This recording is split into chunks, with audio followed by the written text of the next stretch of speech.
Thank you very much. Good morning, everyone. All protocols observed. Please allow me to do that. Very quickly, what I want to do is remind us on why we are doing this. And when I say doing this, I mean, what's with the conversation around climate change? We shouldn't take it for granted that we all understand it. And where we do, we must always remind ourselves, continue to talk about it until everybody is on board. Globally, we have stats that show how much GHG emissions we release per sector. And when you add transportation to industry, before 2020, industry contributed 40%, transportation contributed about 17%. The data you see here is updated, and it factors in the lockdown in 2020, when industries were shut down. And then you find here that industry represents about 24.2% and transportation about 16.2%. I have been asked to speak about decarbonizing both mobility and industry. And why is this important? When you combine industry contributions to GHG emissions with mobility, today numbers show that that's 40% you're taking out. And that's significant. But that number that you see, like I said, is also because the data considers 2020 and the fact that a lot of us didn't go to a lot of places and industries were shut. The real number there is about 60%. When you look at taking 60% of carbon emissions, or however percentage of it we're able to take out, but I'm hoping we'll be able to take 100% in good time. When you look at taking that out, you understand why it's important that we look at mobility and industry. And all of these things speak to the activities of humanity. Industry speaks to the consumption of humanity. Okay. I'm struggling with the technology, but it's working. Industry speaks to the consumption of humanity because the climate change conversation is about human consumption. What do we consume? How do we consume? And that's the primary conversation. We must get to it at some point. But let's speak to energy first. So I showed you global. This is Africa. Nigeria is the 4th largest contributor of GHG emissions in Africa. But here's an interesting play. Though Nigeria is the 4th largest contributor, Lagos is the largest contributing city. So it means if you came into Nigeria and you delayered the numbers, you find that Lagos probably accounts for 50 upwards percent of GHG emissions for Nigeria. Unfortunately as well, data has shown us that Nigeria has gained the most, over 98%, between 1990 and 2020. So our trajectory for emissions is going up, it's not slowing down.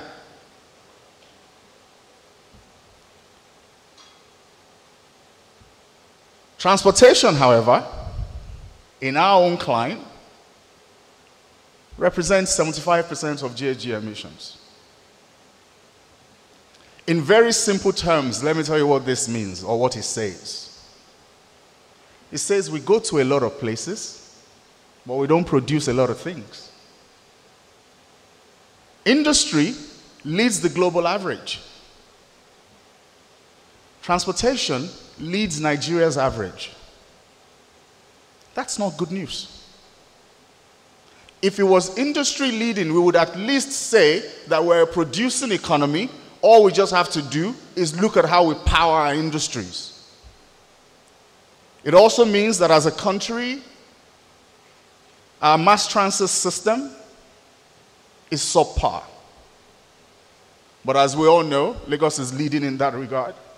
One would have thought that a city as brand new as the FCT would have the best mass transport system in Nigeria. It literally doesn't even have any.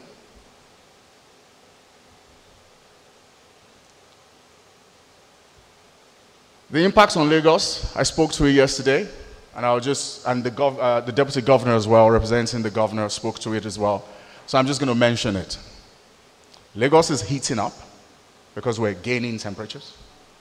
Lagos is sinking because sea levels are rising. And the air quality is becoming poorer as well. Yesterday I mentioned the impact of all of this. Not only, environmental issues are not only locked in the Ministry of Environment or concerns about the environment. Environmental issues have ramifications in social and economic subsectors. But I won't go into that. So how do we stem this? For Lagos to meet 2050 net zero carbon emissions, because we committed to 2050, I believe. The country committed to 2060.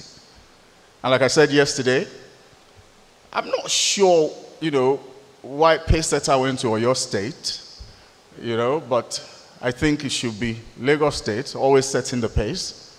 But then again, you can subsume pace setting under Center of Excellence, right? Okay, so we'll take it.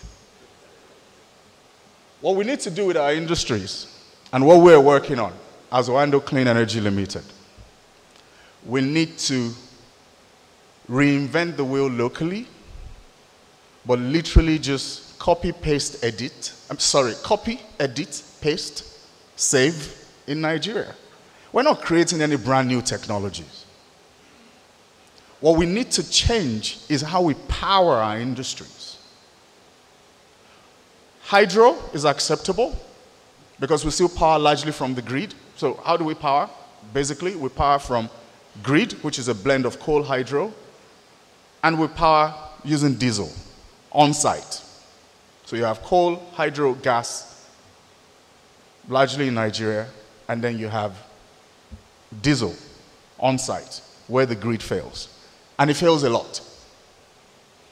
Globally, energy consumption is 83% fossil fuels. And that's coal, crude, and gas. In Nigeria, as a matter of fact, Africa, in Africa, the average is not 83.2%. The average is 90.5% fossil. Because we have not developed other energy sources as much as the world has. We have circa 800 gigawatts of installed capacity for solar globally. Only 1% of that is in Africa. Yet, if you took out the Middle East, we could almost very nearly claim monopoly of the sunlight. Another resource that we're wasting, like gas. Gas, yes, not as clean as it should be, still emits, not as dirty as diesel. But what have we done with our gas historically? We've flared it, about 36%. We've re-injected, about 34%. We've commercialized only the outstanding. And why? Because we have treated gas historically as that nuisance sibling to crude. That's how we've treated gas. But gas is now leading the energy transition. We're not here yet. I don't know how we got here. Still a question of technology. Okay, there we are. Stay. Now gas is leading the energy transition. We're now rushing to invest in pipelines. It's 20, 30 years late. We should have been the alternative to Russia 2 decades ago. All of these projects, again, sits on leadership, but we're not talking about politics today. We're talking about decarbonizing industries. What's Oando doing? We're looking to invest in large-scale solar plants with storage. The challenge with that is a regulatory framework around how power should be managed locally, because if I do 100 megawatts of solar, I need to plug it into the grid. My grid has collapsed 6 times this year. So I'll say 6 times and counting. So if I plug in energy into it, I won't see the value at the other end. But we're looking at it. We'll do small projects, 5 megawatts, 10 megawatts, that can be localized. We'll use clusterized and what we call, what's that? There's a term for it, where the offtake is localized. What did you call it? Thank you, distributed. Thank you. We're looking at wind, but please understand, the wind profile in Nigeria, inland, is not as great. And that's why you've probably not see a lot of investments in wind energy across the country. You have some wind turbines somewhere in the north, they're not working. But what we want to do, 2 projects. Offshore Niger Delta to power oil and gas platforms in that region, and coastal Lagos. We're working with Vestas out of Denmark, and we're working with a company called Flotation Energy out of Scotland, looking at what we can do with the coast of Lagos to power industries in Lagos and also in the Niger Delta. About 10, 15 years ago, the largest wind turbine you could find will give you 250 kilowatt. Today, Vestas have 1 turbine that does 15 megawatt. I have been on the North Sea to see a 9.5 megawatt floating wind turbine owned by Flotation Energy. There's nothing stopping us from moving that in, and we're working with our technical partners and financiers to put a project together. We will come to Engineer Odushote when the time is right. Gas and biomass. There are many opportunities here.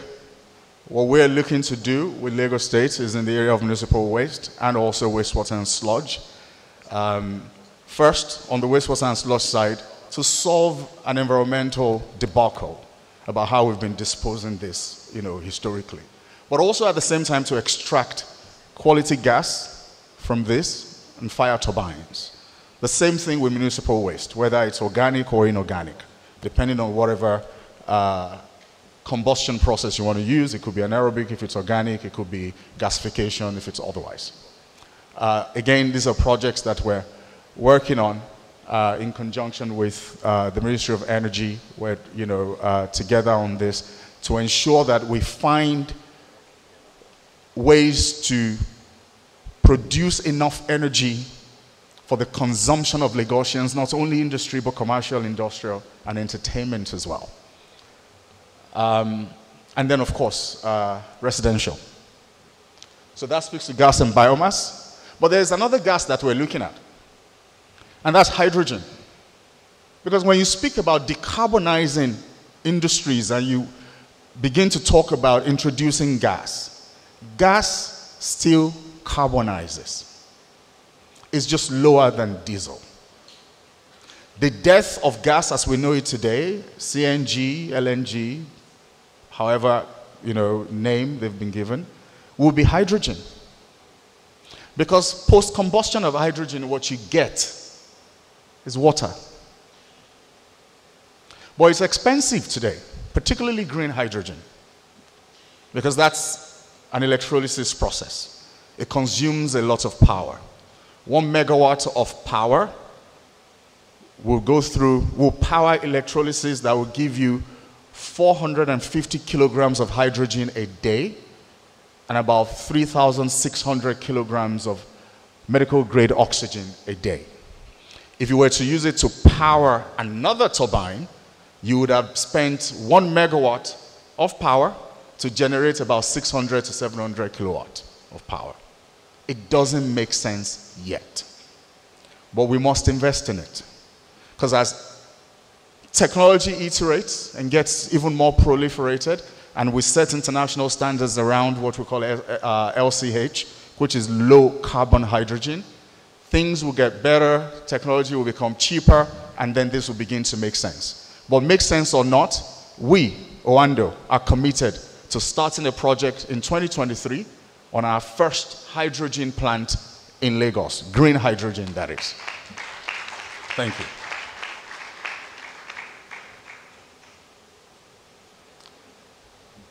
Decarbonizing mobility. The first thing we need to do in that regard is expand our mass transit system, where everybody does not feel the need to put their vehicles on the road. We can all get on buses and trains and trams, and we're comfortable in there. When we visit England, I'm sure we don't drive in England, not because it's right-hand drive only, but because the public transport system works. So you jump on a bus, or jump on a cab, or in the train. People live in Birmingham and work in London. It's one bullet train, 45 minutes, 1 hour, you're in London. That's what we need to do here, and I'm glad we started. But how do we decarbonize? Yes, we may introduce electric trains, but what's powering the electricity? That's the question around decarbonization, and that's where you see the convergence between decarbonizing industry and decarbonizing mobility. The same power projects that you set up, whether it's large-scale solar, geothermal technology, we're looking at that, and there are interesting things happening in that regard. What we know about geothermal up till now has largely been surface, resources for geothermal. But now we can drill holes, go down the earth, add heat exchangers, and then produce, once you hit the aquifer, you can produce steam that will fire your turbine, and then you re-inject in another well. We're working on that. Because we're working on everything. There are no holds barred. We've got to try everything and then stay on what works. We recognize, as Oando, renewable energy is not oil and gas, so it's not as profitable. But we have been fingered as an industry as the largest contributor to GHG emissions. So we've got to be a part of the solution. And for us to achieve the kind of scale that we need to achieve in renewable energy investment, that money has to come from oil and gas. But that's not all. We also recognize that we're at the edge of chaos. And we can see the industry that is coming to displace us, however long it takes. So if we're serious about remaining a going concern over the next century and beyond, we have to invest in renewables, and that's what we're doing.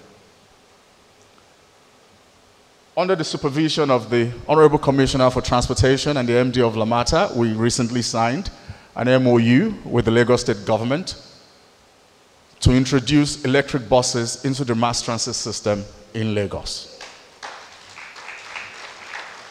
We will roll out 3,000 electric buses by 2030 in Lagos.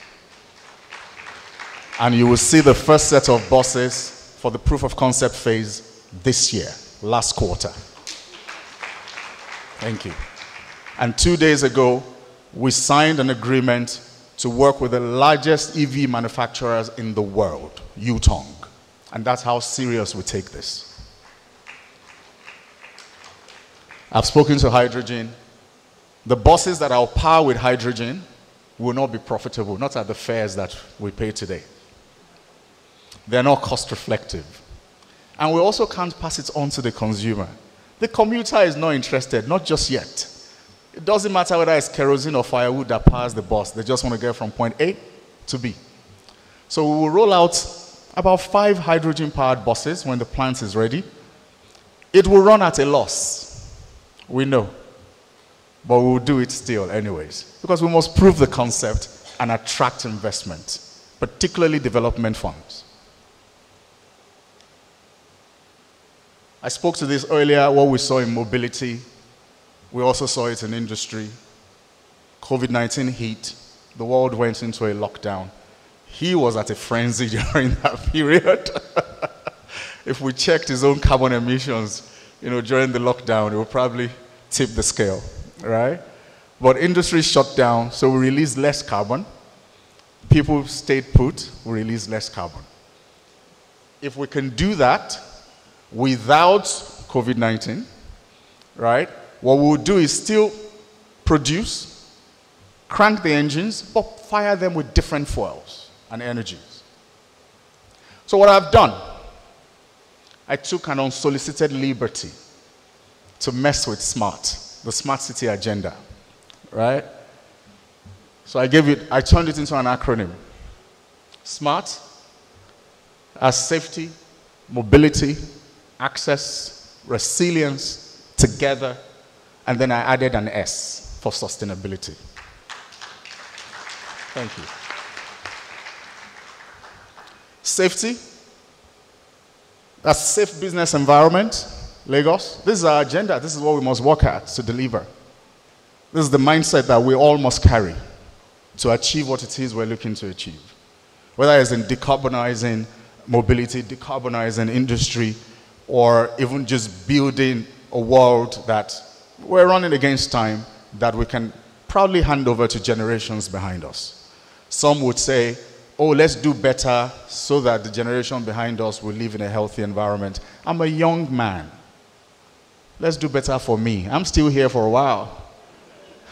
So this is not about incoming generation. This generation is at risk.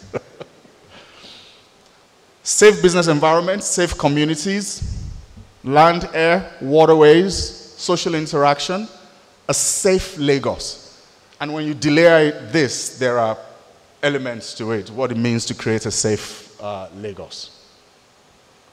Mobility, sustainable and eco-friendly transportation, rail, we've spoken to that, electric intercity, waterways, ferries, water taxis, haulage, road, EV for mass transit, hydrogen, access to the government. The people must be able to access the government better. Lagos is doing great. I'm not gaslighting you. I think I was at the Commissioner for Energy's office, and at the reception, I saw like a frame of all the commissioners, their names, portfolios, and their phone numbers. That's access. Now, access has to be backed with responsiveness.